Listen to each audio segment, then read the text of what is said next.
Stay alert! Pati si Rosé ng K-pop superstars na Blackpink nakijam sa concert ni Taylor Swift sa Japan. At ang depensa ni Carla Abellana sa mga pumuna sa pre-love items na ibinenta niya online. Darito showbiz saksi ni Aubrey Carampel.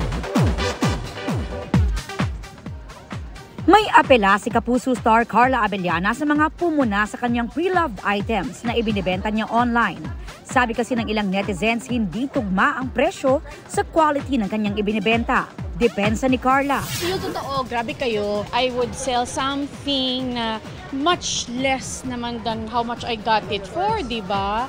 Lalo na dahil yung condition niya, depende din doon.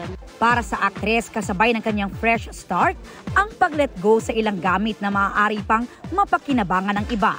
This Valentine's Day kaya, ready na rin ba siya for a fresh start in dating? Ayoko ng blind date, di ako comfortable sa blind date. But dating, my goodness, I wouldn't say naman na I'm open to it. Pero parang ayoko pa siya masyadong isipin. And not that I'm blocking myself. Pero may mga nagpaparamdam. Meron naman noon, pero ngayon parang hindi na gaano or parang I don't know where they are.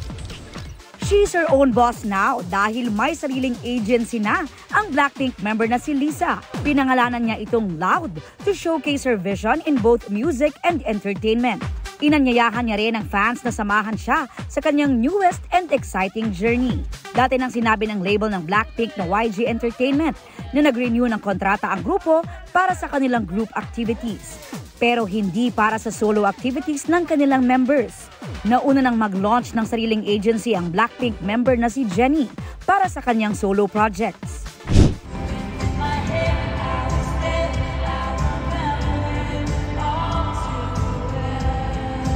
And speaking of Blackpink, confirmed Swiftie si Rosé matapos umattend sa concert ni Taylor Swift sa Tokyo, Japan kasama ang kanyang kaibigan. Ayon kay Rosé, it was the best 10 minutes in Tokyo while jamming sa 10-minute version ng All Too Well ni Taylor. Para sa GMA Integrated News, Aubrey Carampel ang inyong saksi. Mga kapuso, sama-sama tayong maging saksi. Mag-subscribe sa GMA Integrated News sa YouTube at para sa mga kapuso abroad, samahan niyo kami sa GMA Pinoy TV at sa www.gmanews.tv.